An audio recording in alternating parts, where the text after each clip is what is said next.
आचार्य हम जैनों के लिए आप लोग बताते हैं कि रात में भोजन नहीं करना चाहिए, लेकिन आचार्य जो अजैन हैं उन्हें इस बारे में जानकारी नहीं है और वो रात्रि भोजन करते हैं। तो आचार्य जैसा हम लोगों को बताया गया है रात में भोजन करने से पाप लगता है, तो क्या उन्हें तो इस बारे में पता नहीं है और वो लोग रात में भोजन करते हैं, तो क्या उन्हें पाप लगता होगा या नहीं? आचार्य इस बारे में बताएं। नमोस्तु आचार्य।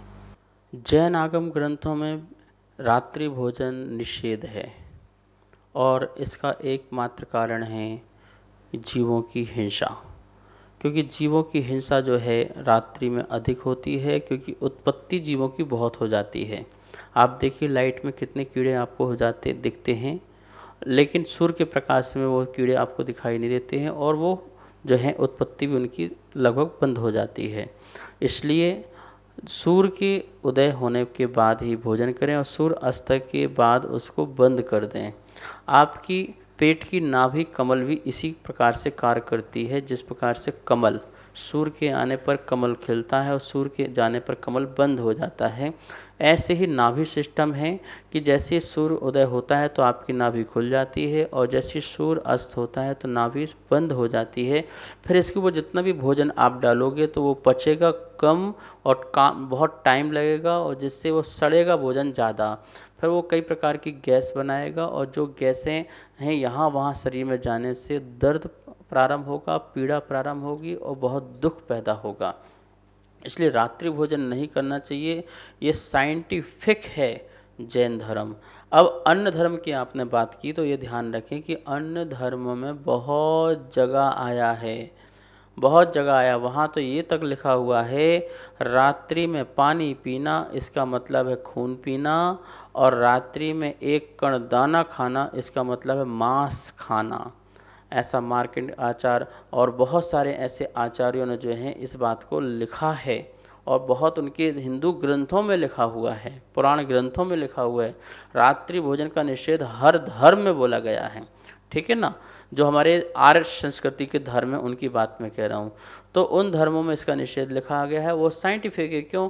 एक तो स्वास्थ्य बिगड़ना इसलिए, और दूसरा मेरे जीवन जीने से किसी का जीवन जीना हराम ना हो इस भावना से। तो अहिंसा, दया, करुणा का भाव रखते हुए और फिर अनासक्ति हमारे जीवन में पैदा हो ये भाव रखते हुए। और आपने क्वेश्चन किया कि यदि उनको पता नहीं है और अज्ञात अवस्था में वो खा रहे हैं तो क्या उनको पाप का बंध होगा?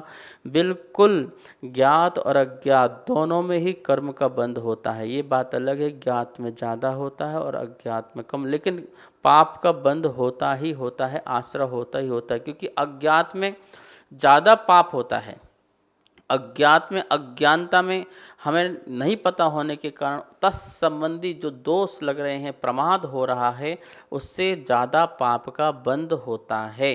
इसलिए जो है ज्ञात और अज्ञात दोनों अवस्था में हमें पाप का बंध लगेगा। इसलिए पता कर लो और ज्ञान प्राप्त कर लो और त्याग करके अपना जीवन सफल कर लो। नमोस्तु आचार्य।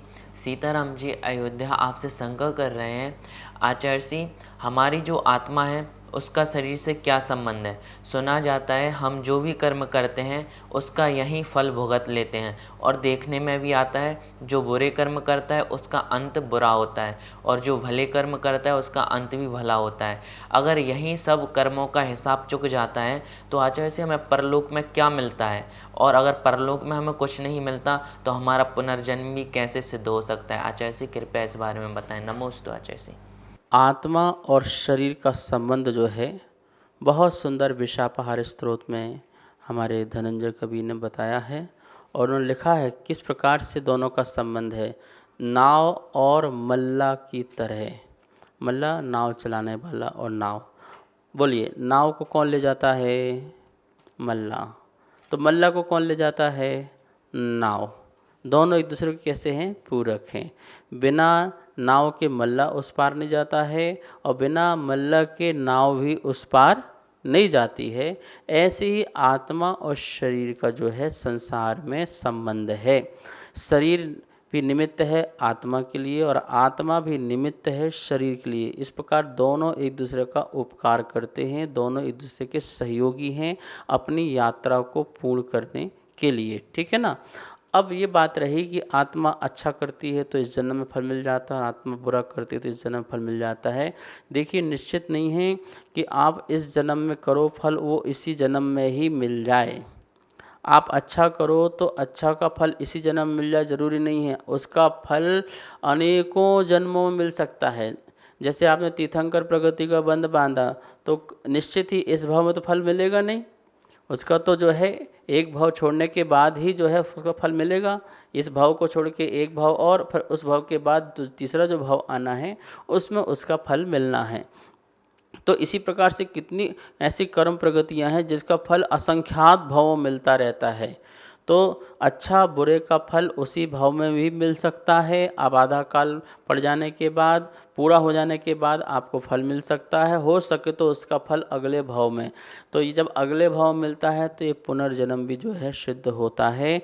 इसलिए हमें अच्छे कर्म करना चाहिए और फल जो है अच्छे कर्म की आपको इस भाव और अगले भाव में भी प्राप्त होंगे।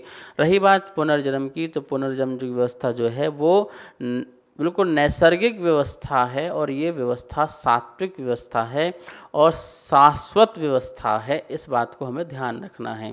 इससे हमें कैसे सिद्ध करेंगे कि पुनर्जन्म के बारे में? देखो, जैसे बच्चा हुआ, गाय का बच्चा हुआ, तो उसको दूध पीने की ट्रेनिंग किसने दी? किसने दिया?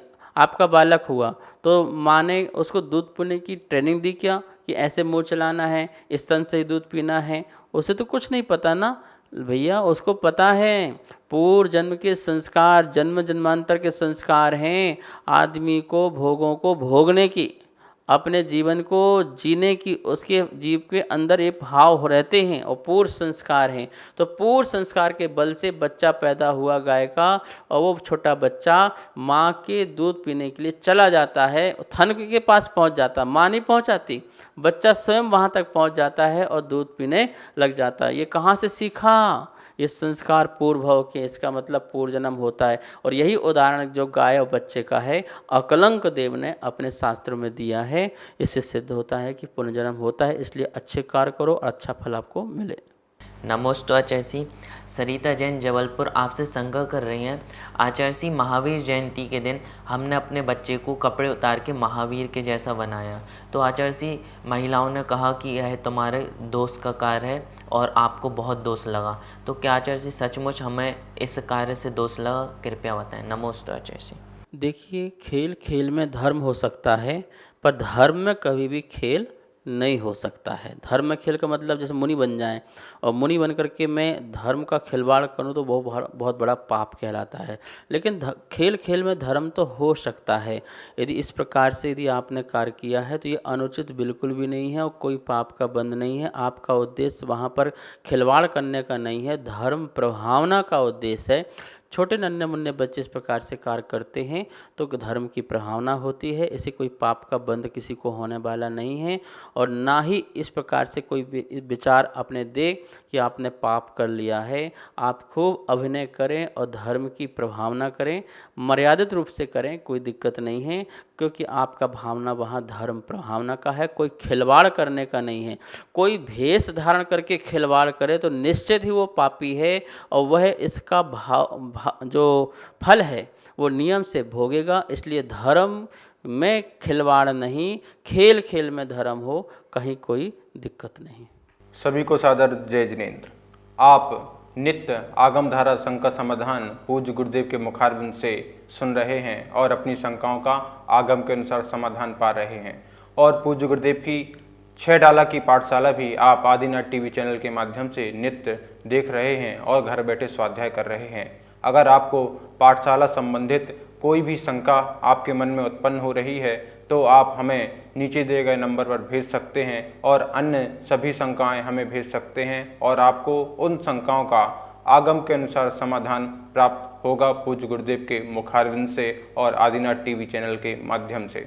आप इस कार्यक्रम के पुण्यार्जक भी बन सकते हैं और पूरे देश में अपना नाम प्रसारित करा सकते हैं। अगर आप इस कार्यक्रम के पुण्यार्जक बनना चाहते हैं तो हमें नीचे दिए गए नंबर पर संपर्क करें। 1 महीने के लिए 11,000 रुपये की राशि के माध्यम से आप पुण्यार्जक बन सकते हैं और अपना नाम आदिनाथ टीवी चैनल के माध्यम से पूरे विश्व में प्रसारित कर सकते हैं। जय जिनेंद्र। इस कार्यक्रम के पुण्यार्चक थे